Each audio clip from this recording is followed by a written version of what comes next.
welcome to Snag. Today we've come to view and do a quick guide on a couple of the marks in Watchet. So we're going to start here. It's a free car park that you can find by Watchet Town Football Club, and we're going to go to Upside Down Bridge. After that we're going to go to the harbour. So this is the car park. It's totally free, like I say, but you can't stay overnight and there's no overnight camping or anything like that. If you go out that way, that's to Helwell Bay, but that will come under my Doniford beach guide. So to start with, you need to go out of the car park to the right.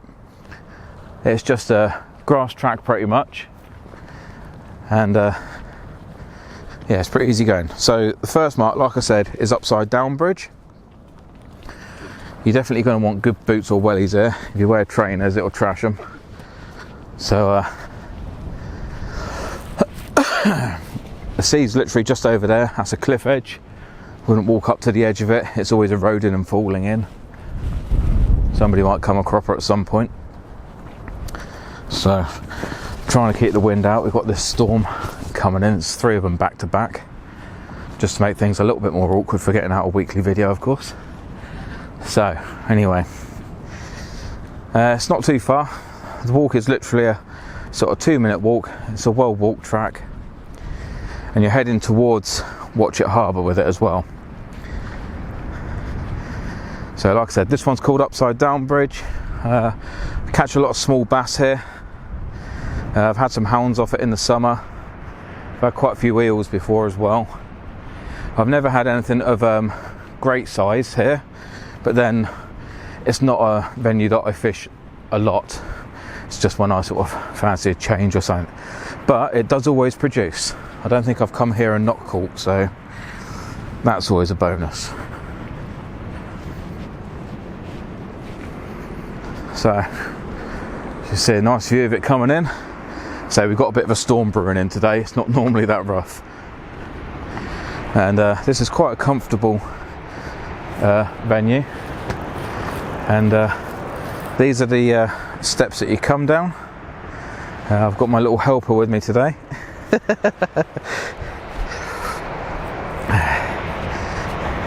Bless him, trying to stay out of view of the camera. Okay. So there's just a little cut through here in the brambles, and you literally, it's just coming up, just hit it, and just walk on down through. It can be slippy at times, just beware. Generally speaking, it's not too bad. So out in front is mainly sort of broken ground. It's much like over there. I was hoping the tide would be out enough, but it's not, so it's mainly like this over here. It's on the edge of the reef mark. As you can see, the water's quite shallow out there because the waves building up like they are and crashing. So we'll just walk along here. You fish from up the top here on these broken stones, or up on the platform up higher. You can clamber over the boulders. If you do get a big fish here, you're going to want a drop net or a long reach landing net. But like I said, I've never had anything massively significant here, so it's really not that much of a problem. Oh, okay. So generally speaking, I sit up on top of that little pile there. I don't go down the end because there's quite a few sort of landslides that come down off here.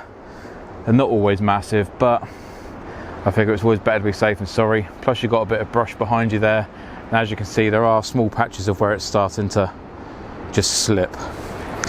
So there's never been a massive one here, but anyway, if your balance isn't that good, this may not be the best venue for you. Some people set up on these big boulders, which is easy enough, and you can walk out onto the boulder wall, just try and shelter that from the wind a bit. So you've got mixed sort of fine gravel, and out here you've got sort of mixed larger stones, and you'd be unlucky to lose a rig here unless you're like fishing ultra light. But if you're fishing your standard sort of 20 pound to 70 litre and reasonable sort of rigs, you should get it back. If you're going to cast out far right in front, you'll just see a slight bit of reef popping through in the waves there, and that's one of the only bits here that faces the opposite way, so you won't retrieve your lead over that, you will lose it. So round to the right, it carries you around to Helwell Bay. Like I say, that'll be in the Doniford guide, and over to the left you can just see Watchet Harbour with the lighthouse on the end. So you can fish anywhere along this bit. I've never actually tried fishing to the left, I don't know. I don't see why it wouldn't produce any different. Very rarely do I see anyone down here when I come down, but it's quite a nice comfortable sort of mark really. I don't find it a problem. Say leads don't really shift too bad, the current isn't too bad unless you're a bit further out, but I tend to fish in close, so from the end over there across to like that, and I keep it around that. That's probably about 50 yards or so. I've had them out further before and I haven't come out with anything nicer, so, but anyway, everyone fishes it different. That's just how I do it. So yeah, with that we'll get round to Watchet Harbour. So this is Watchet Harbour car park off Market Street, and these are the parking charges here. It does get checked, so make sure you pay, and it says coins or card. I always pay by card here, no change given on the machine. Don't know whether it takes change. A lot of these machines around Somerset for some reason won't take your money. It's only card only. So we've paid for the ticket, boys put it in the car. Let's take a walk onto the harbour. It's not far, it's a nice easy walk.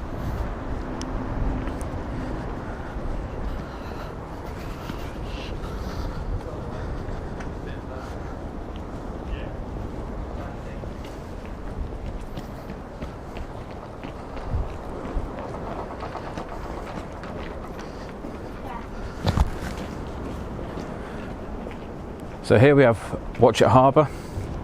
Don't ever be tempted to go down there. It's full of mud and it's super thick. And one of the first fishing marks is literally just up these steps here. And you'll be able to see over the wall. And people fish off this platform because you can see over it, which is nice and easy. And you can fish out there. It's always good depth of water here. Be careful if it's a westerly blowing here, it slaps the harbour and it comes up and over. As you can see, it's already wet from a few rogue waves that have probably come in. So just over here there is a freshwater outlet. I find that can affect fishing. I've fished Watchet Harbour lots. Again, everyone has different preferences, but I find in general it does affect the fishing if there's a lot coming out of it. So if you come here sort of 2 hours before, like most people, you're going to see the water trickling out of there, how bad it is. So you can fish all along here. This is another popular spot. People put their stuff on the benches, and obviously landing of just about all fish here is going to require a drop net. If it's rough like today, forget it.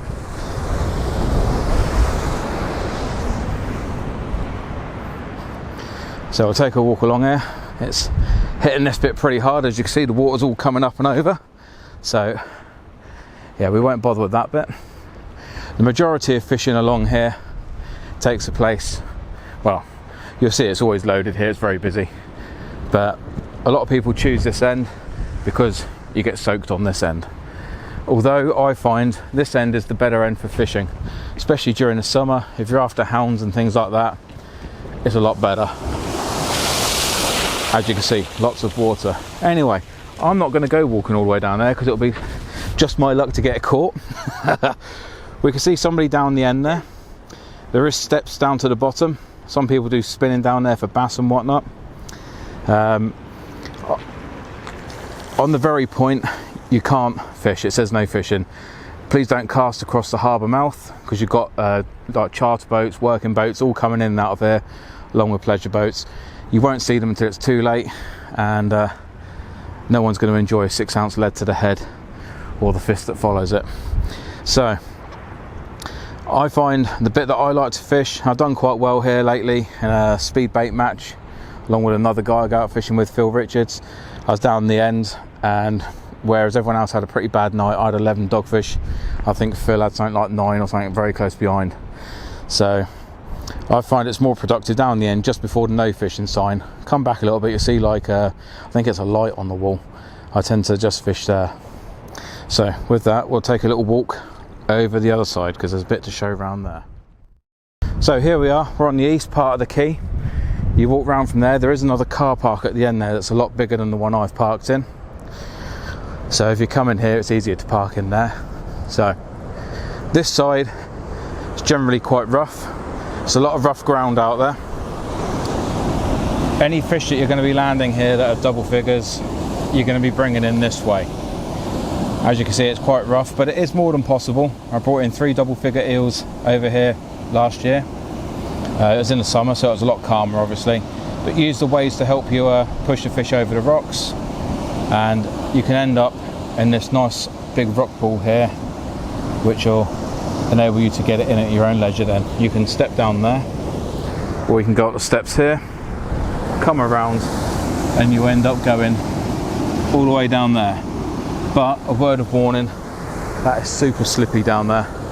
I mean like really slippy. Even when you're super careful, it's easy to go over. So yeah, I'd recommend a landing net and fish them out the rock pool. As you can see, rough weather, not the best place to fish.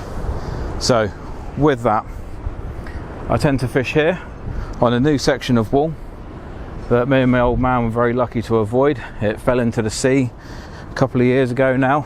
We were fishing it literally a week before that happened. So yeah, wouldn't be doing these guides if it had happened then. So the next bit that I fish is just along here at the end of this wooden beam on the word free.